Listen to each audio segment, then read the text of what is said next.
Hey everyone, it's Ivan, KidBadger.com, here on Throwback Thursday, bringing you another episode of the Float Tape Series, Part 19. Picking up where we left off, up north of Camp Rhino in Afghanistan, with a little rant from Staff Sergeant Law.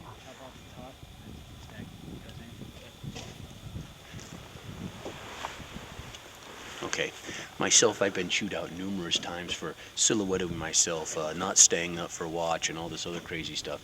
Let's look at Bravo Company in action up on the hill. As you can see everybody and their brother standing right up on top of the fucking hill. Hey, mortars, come hit me.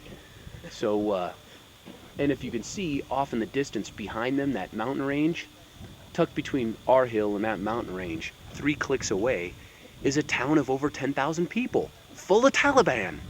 But no, we continue to say, hey, we're not here, nobody can see me. Down to the south here, you've got the motivated squad of Sergeant Hernandez digging in with his machine gun positions, and 1 LAV-25 to save our ass down to the south.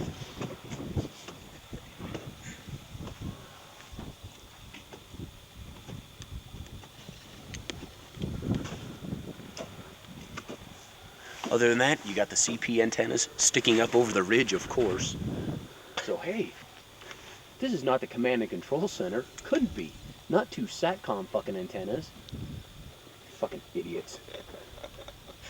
I guess they don't read the same books I do about people shooting antennas and people shooting fucking people standing on top of the hill. No, because they're common sense books. Skull. A skull. I wonder what that is. Coyote or some stupid shit. Mean looking motherfucker, whatever he is. He used to be. He used to be. You shake your head, does it sound like that? No. Gotta shake my head, there's no sound. It's empty pretty much.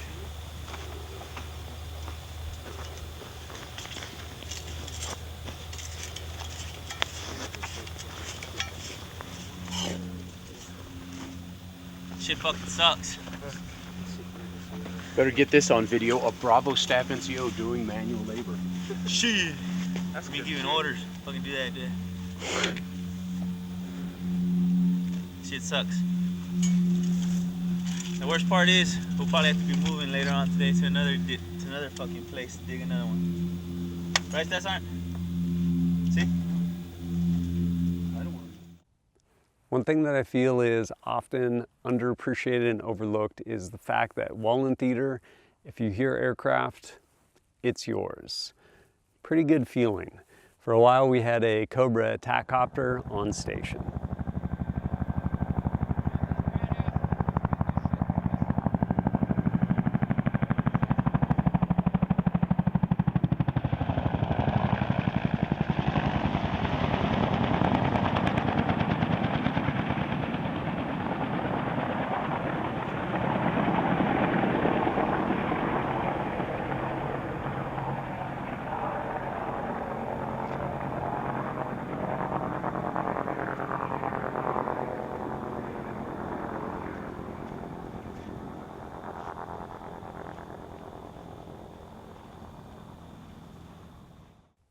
And here is a young 23-year-old Sergeant Loomis reflecting on the events leading up to right now. It's December 7th now. Came out here on the 5th for our mission in support of LAR. Essentially they were gonna go set up a blocking position and flew out here on helos. Well, to start it, late on the night of the 4th, we went to the hangar, staged all our gear, got in stick order and stuff. And then at some point, someone shot a camel that night. Brother Baggett. Everyone flies out, react, that whole 9 yards. And then we realized it was just a camel. Everyone stands back down, goes to sleep. So finally, our helos end up getting started. Leave that morning, sun's just coming up, first birds are flying off. I was first stick leader, come down, land, CO everyone in there, 15. Go out, set up security. Already there's pretty much security. We had all the LAVs and Cap platoon and stuff at the LZ. And from there, we went ahead, had a nightmare trying to unload all the palletized gear. Like, they just decided not to put the pallets on the rollers. So they're essentially like scooting along just the deck of the 53. And then finally, we're rolling these pallets of water and chow out the back, not to mention ammo, Willie Pete, whole 9 yards. Finally get all those out, loaded it all on trucks. Eventually got down to our Why, what's up? Got down to our CP. There's a fucking patrol of friendlies coming in. They don't want us to give away our positions, so everyone get in these fucking holes. Okay, patrol of friendlies are coming in. There we go. Eventually got back to our CP, went, set up on flank. Had pretty good view out there, not too much dead space. Had my saw orientated up this way, covering it. We were pretty good to go there. Long night there at 50%, up for 2, down for 2, whatnot. And then next morning, went ahead, grabbed our packs, moved down to the CP area, and then we were told to hike down to LZ, secure that again. They had to refuel LAR. They weren't able to go out and run their patrol, their vehicle patrol, set up the blocking position. They apparently ran out of fuel. So we go ahead, yeah. So we went ahead and went down. Well, first of all, to get down to the LZ, it's only about a half a mile or so. But that half a mile may as well be like 13 miles with a molly pack.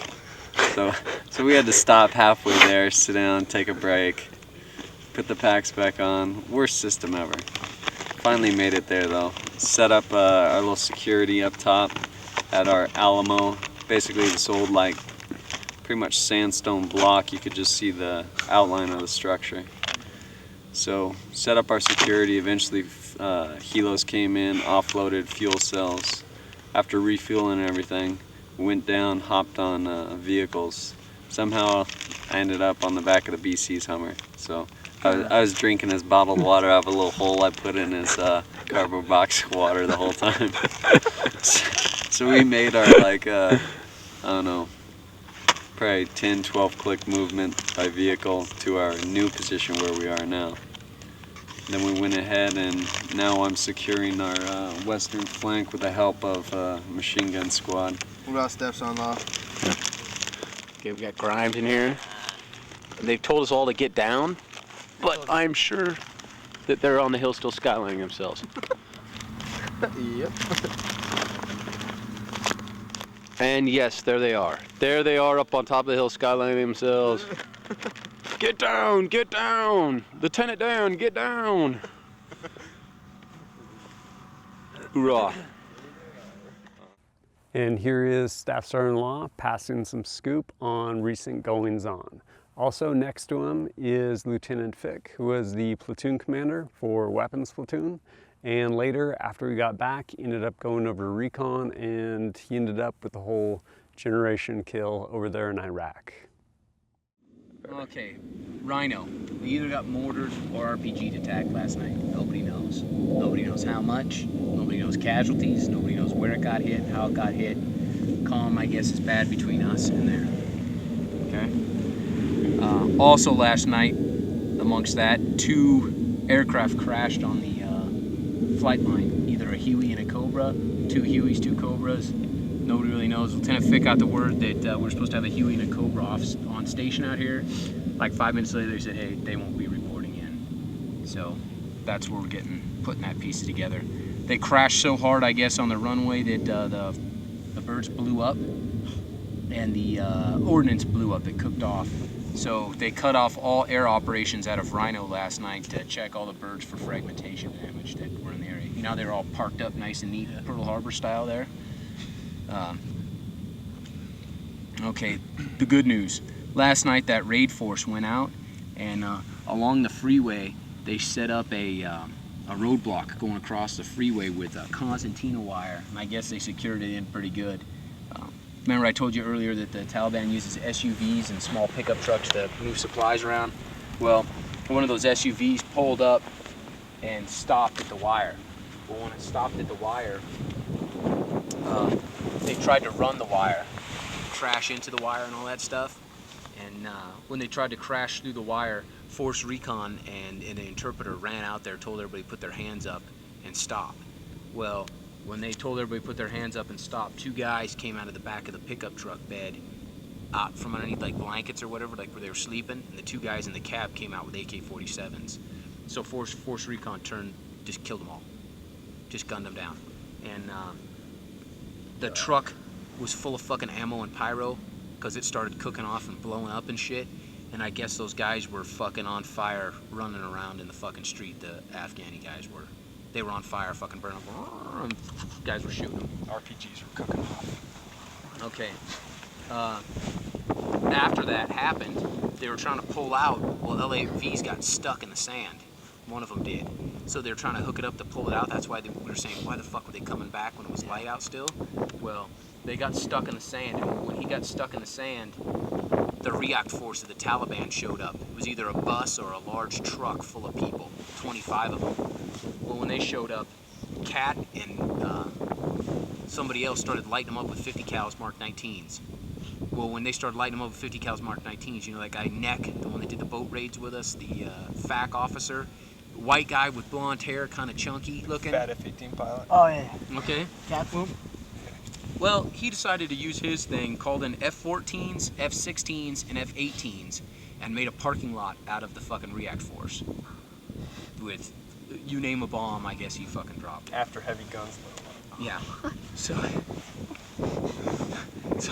he blew him I mean, he got fucked and had to stay back at that, you know, airstrip where we were calling in. He got dirty and all that stuff, and he said, all I want to do is go kill somebody now.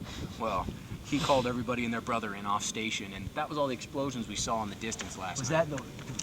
Yeah. That was And there's some just F-18s. some flames. Yeah. Something in my MVG just flaming. Yeah. They were killing. That was the react force. The Well- Taliban react force. Once that happened, they rolled back through town with you know that the guy in desert camis, and it has an equal open acre, says USMC. He looks older, he has longer hair with a bush cover, and has little gold jump wings right there. Well, if you see him walking around, he's a CIA agent, field agent, and he was, I guess, knocking on doors, walking through town with this convoy, asking people questions and telling them, hey, we're not here to hurt you, we're just here to kill the Taliban, and here's some free food and water, and we're your friends, and all this good stuff. And he, like the lieutenant said, he asked a farmer how to ford where the best ford in the river is, and they were freely giving up information. They didn't, you know, they're like, hey, we're happy you're fucking here, I guess. Yeah. Meanwhile, they're going to lead the Taliban up to our position tonight. Which is okay. Anyway, either a recon or a combat patrol is going out again tonight to blow up the same stretch of highway, and they're going to do another one again the next night. Tomorrow morning, no surprise, we're going to pick up from here, move, and dig in somewhere else. So, we're going to keep... What's that? We ride. I would assume so. So we're going to keep moving, digging in, Yeah. At and this point. fucking up people for the next couple of days. Oh, we can get the fucking people. We just gotta dig. I'm assuming that we're going to do a lot of digging. If he called in that much air just for a bus full of people, then I don't know if they're going to come get us. But there's a couple of courses of action. I guess they're picking up radio signals from Kandahar, and the Taliban are saying, you know, hey, there's a force out there fucking us up. And we don't know who it is, and we can't find them, and they're killing our people. They're stopping vehicles on the road and shooting them up and blowing people up with planes and stuff, and we need to do something about it. So either they're going to come out here and try to fight us, or they're going to stay in Kandahar and die, or they're going to run up to the mountains, and as they're running to the mountains, the U.S. Air Force and Naval Air Arm and Marine Air Arm are going to annihilate them. So they've got a real winning situation there for themselves. They're still putting the pressure on from the north and the east. A lot of the bombing we saw 2 nights ago was around Kandahar Airfield, to the east of the city.